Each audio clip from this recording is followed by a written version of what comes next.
മക്കളെ, അപ്പൊ മിസ് സംസാരിക്കുന്നത് ഇക്കഴിഞ്ഞ പബ്ലിക് എക്സാമിൽ, അതായത് 2025 മാർച്ചിൽ നടന്ന പബ്ലിക് എക്സാമിൽ 8ാം ക്ലാസ് എഴുതിയവരും അതേപോലെ 2026 മാർച്ചിൽ 9ാം ക്ലാസ്സിന്റെ പബ്ലിക് എക്സാം എഴുതുന്നവരുമായിട്ടുള്ള എൻ്റെ സ്വന്തം മക്കളോടാണ് അല്ലേ. അപ്പോൾ ശ്രുതി മിസ് ആണ്. അപ്പോൾ നിങ്ങളോട് എല്ലാവരോടും ഇമ്പോർട്ടൻ്റ് ആയിട്ടുള്ള ഒരു ഇൻഫർമേഷൻ തരാൻ വേണ്ടിയിട്ടാണ് മിസ് വന്നിട്ടുള്ളത്. സോ ഒരു വീഡിയോ ലാസ്റ്റ് വരെ എന്തായാലും കാണാം. ആൻഡ് ഇപ്പോൾ തന്നെ ഈ വീഡിയോ ഒന്ന് ലൈക്ക് ചെയ്യുക, നിങ്ങളുടെ ഫ്രണ്ട്സിനൊക്കെ ഷെയർ ചെയ്ത് കൊടുക്കുക. സോ നമ്മൾ 9ാം ക്ലാസ്സിലേക്ക് നിങ്ങൾ 8ൽ നിന്നും 9ലേക്ക് പോകുമ്പോൾ അവിടെ എന്താണ് പ്രശ്നം?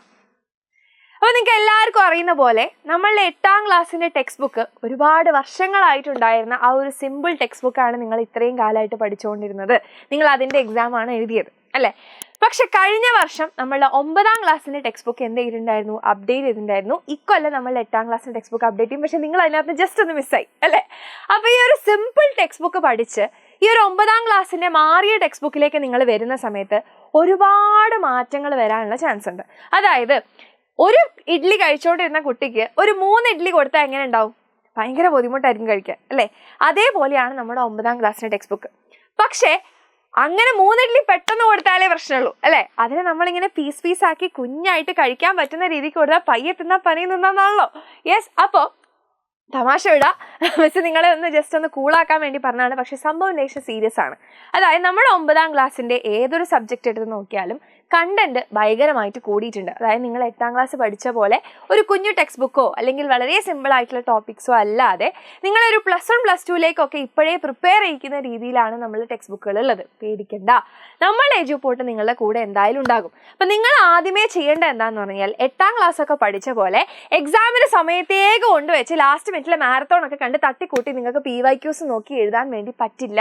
കാരണം 9ാം ക്ലാസ്സിന് ആകെയുള്ള PYQ എന്ന് പറയുന്നത് കഴിഞ്ഞ കൊല്ലത്തെ എക്സാമിൻ്റെയാണ്. അത് തന്നെ ആയിരിക്കണം ഇക്കൊല്ലം വരുന്ന യാതൊരു നിർബന്ധവും ഇല്ല. അപ്പോൾ അങ്ങനെ ലാസ്റ്റ് മിനിറ്റിലേക്ക് വെച്ചിട്ട് ഒരിക്കലും നിങ്ങൾക്ക് പഠിച്ചെടുക്കാൻ വേണ്ടി പറ്റാത്തൊരു ടെക്സ്റ്റ് ബുക്കാണ് 9ാം ക്ലാസ്സിൻ്റെ ടെക്സ്റ്റ് ബുക്ക്. കാരണം അത്രയും നിങ്ങൾക്ക് പഠിക്കാനുണ്ട്. അതുകൊണ്ട് നിങ്ങൾ എൻ്റെ മക്കൾ എന്ത് ചെയ്യണം? ആദ്യം മുതൽ, അതായത് നിങ്ങൾ ഈ ഒരു അക്കാഡമിക് ഇയർ തുടക്കം മുതൽ എന്ത് ചെയ്യുക? ലാസ്റ്റ് വരെ ഒരേ ആവേശത്തിൽ നിങ്ങൾ പഠിച്ചാൽ മാത്രമേ നിങ്ങൾക്ക് എന്ത് ചെയ്യാൻ പറ്റുള്ളൂ? അടിപൊളിയാക്കാൻ പറ്റില്ല. അതാണ് മിസ് പറഞ്ഞത്. പതുക്കെ ഓരോ ചാപ്റ്ററുകളും അന്നന്ന് കറക്റ്റായിട്ട് നിങ്ങൾ പഠിച്ചു പോയിട്ടുണ്ടെന്നുണ്ടെങ്കിൽ, ഓൺ എക്സാമിന് കറക്റ്റായിട്ട് പഠിച്ചു, ക്രിസ്മസ് എക്സാമിന് കറക്റ്റായിട്ട് പഠിച്ചു, അങ്ങനെ എല്ലാ എക്സാമും വരുന്നതിന് മുന്നേ തന്നെ നിങ്ങളത് കറക്റ്റായിട്ട് പഠിച്ച് നിങ്ങൾ പബ്ലിക് എക്സാമിലേക്ക് എത്തിക്കഴിഞ്ഞാൽ ഈ 9ാം ക്ലാസ് നിങ്ങൾ പുഷ്പം പോലെ പാസ്സാവാൻ പറ്റും. പക്ഷേ അത് ചെയ്യണമെങ്കിൽ നിങ്ങൾ ആദ്യം മുതലേ എന്ത് ചെയ്യണം? കറക്റ്റായിട്ട് വർക്ക് ചെയ്യണം. സോ വേറെ എവിടെയും നിങ്ങൾക്ക് ഇങ്ങനെ ഒരു കാര്യം നിങ്ങൾക്ക് കേൾക്കാൻ പറ്റുന്നുണ്ടാവില്ല. പക്ഷേ ഇതുവരെയുള്ള 9ാം ക്ലാസ് പോലെയല്ല ഇനി ഈ ഒരു മാറിയ ടെക്സ്റ്റ് ബുക്കിൻ്റെ 9ാം ക്ലാസ് എന്ന് പറയുന്നത്. അത്രയും നിങ്ങൾക്ക് പഠിക്കാനുണ്ട്. SSLCയുടെ ഏകദേശം അതേ ലെവലിൽ നിങ്ങൾക്ക് പഠിക്കാനുണ്ട്. അത് പഠിച്ചെടുക്കാൻ നിങ്ങൾക്ക് പറ്റണമെന്നുണ്ടെങ്കിൽ നിങ്ങൾ എന്തായാലും എന്ത് ചെയ്യണം? ആദ്യം മുതൽ തുടങ്ങണം. ഓക്കെ, അപ്പോൾ 10ാം ക്ലാസ് നമുക്ക് അത്രയും ഇമ്പോർട്ടൻസ് നമ്മൾ കൊടുക്കുന്ന അതേപോലെ എന്തിന് നമ്മൾ 9 കൊടുക്കണം എന്ന് നിങ്ങൾക്ക് തോന്നുന്നുണ്ടാവും. കാരണം 10 നമുക്ക് ആൾക്കാരോട് പറയേണ്ട മാർക്കുള്ളൂ, ഇതെങ്ങനെയെങ്കിലൊക്കെ പഠിച്ച് പാസ്സായാൽ പോലെ എന്നൊക്കെ തോന്നുന്നുണ്ടാവും. പക്ഷേ നിങ്ങൾ ചിന്തിക്കേണ്ടത് ഈ 9ാം ക്ലാസ്സിൻ്റെ ടെക്സ്റ്റ് ബുക്ക് ഇത്രയും കടുകട്ടിയാക്കിയതിനൊരു റീസൺ ഉണ്ട്. അതായത് 10ാം ക്ലാസ്സിലെ ടോപ്പിക്കുകൾ നിങ്ങൾക്ക് പെട്ടെന്ന് മനസ്സിലാവാനും ഹയർ സെക്കൻഡറിയിലേക്ക് നിങ്ങൾ കയറുമ്പോൾ നിങ്ങൾക്ക് അവിടെയുള്ള ടോപ്പിക്സ് മനസ്സിലാവാനും വേണ്ടിയിട്ടാണ്. ഇപ്പം നിങ്ങളിത് പഠിച്ചിട്ടില്ലെങ്കിൽ +1 +2 അത്രയും ടഫായിട്ടുള്ള കാര്യങ്ങൾ നിങ്ങൾ പഠിപ്പിക്കുന്ന നിങ്ങളുടെ ടീച്ചേഴ്സ് നിങ്ങളോട് എന്ത് പറയും? നിങ്ങൾ 9ാം ക്ലാസ് പഠിച്ച ആ ടോപ്പിക്കില്ലേ, അതിൻ്റെ ബാക്കിയാണിത് എന്ന് പറഞ്ഞിട്ട് ആ ബാക്കി മാത്രം എടുത്തിട്ട് പോകുമ്പോൾ നിങ്ങൾ എന്ത് ചെയ്യേണ്ടി വരും? മേലോട്ട് നോക്കിയിരുന്ന് ഇങ്ങനെ ഇരിക്കേണ്ടി വരും. ഓക്കെ, സോ അതില്ലാതിരിക്കാൻ വേണ്ടി നമ്മൾ എന്ത് ചെയ്യാൻ പോവാണ്? ഇക്കൊല്ലം എൻ്റെ മക്കളെല്ലാവരും അടിപൊളിയായിട്ട് പഠിക്കുമെന്ന് ഇപ്പം തന്നെ എന്ത് ചെയ്യുക? ഒരു എന്താ പറയുക, പ്രോമിസ് നിങ്ങൾക്ക് തന്നെ കൊടുക്കുക.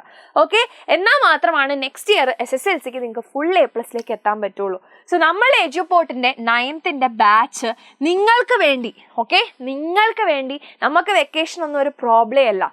ഓക്കെ, നിങ്ങൾക്ക് വേണ്ടി ഞങ്ങളിവിടെ വർക്ക് ചെയ്യാൻ റെഡിയാണ്. So April 9, okay, April 9, that is Wednesday. Okay, നമ്മൾ എന്ത് ചെയ്യാൻ പോവാ? നമ്മളുടെ ബാച്ച് സ്റ്റാർട്ട് ചെയ്യാൻ പോവാണ്. ഇപ്പോഴത്തെ നമ്മളുടെ ബാച്ചിൻ്റെ ഫീസ് എന്ന് പറഞ്ഞാൽ 3499 മാത്രമാണ്. ഒരു കൊല്ലത്തേക്ക് നിങ്ങൾ പിന്നെ വേറെ ഒരു ക്യാഷും അടയ്ക്കേണ്ട ആവശ്യം ഇല്ല. Okay, ready? അപ്പോൾ ഇത് നിങ്ങൾ കറക്റ്റായിട്ട് ഓർത്ത് വെക്കുക. 3499. ഇതിപ്പോഴും ഓഫർ പ്രൈസിലാണ്. ഇത് വീണ്ടും കൂടാനുള്ള ചാൻസ് ഉണ്ട്. ഇപ്പം ജോയിൻ ചെയ്യുകയാണെങ്കിൽ നിങ്ങൾക്ക് ഈ ഒരു പ്രൈസിൽ കിട്ടുന്നതാണ്. ഓക്കെ, റെഡി അല്ലേ? സോ എല്ലാവരും ഈ ഒരു April 9 മുതൽ നമ്മളുടെ എജുപോർട്ടിൻ്റെ ടീമിൻ്റെ കൂടെ 9th സെറ്റാക്കാൻ റെഡി ആണെന്നുണ്ടെങ്കിൽ, ജോയിൻ ചെയ്യാൻ റെഡി ആണെന്നുണ്ടെങ്കിൽ നിങ്ങൾ എന്ത് ചെയ്യുക? ഈ താഴെ കാണുന്ന കമൻറ്റ് ബോക്സിൽ നിങ്ങളൊരു ഹാർട്ട് കമൻറ്റ് ചെയ്യുക. ഞങ്ങൾ റെഡി എന്ന് പറഞ്ഞിട്ട് കമൻറ്റ് ചെയ്യുക. ഓക്കെ, അപ്പോൾ ജോയിൻ ചെയ്യാൻ റെഡി ആണെങ്കിൽ ഇതാ താഴെ നിങ്ങൾക്ക് എന്ത് കാണാം, ഒരു സ്ക്രോൾ പോകുന്ന കാണാം. വേഗം തന്നെ കോൺടാക്ട് ചെയ്യുക, ജോയിൻ ചെയ്യുക. നമ്മൾ രജിസ്റ്റർ ചെയ്യാനുള്ള ലിങ്കൊക്കെ നിങ്ങൾക്ക് താഴെ കാണാൻ വേണ്ടിയിട്ട് പറ്റും. അപ്പോൾ ഓൾ ദി വെരി ബെസ്റ്റ്. നമുക്ക് 9th അടിച്ചു പൊളിച്ച് എഴുതാം.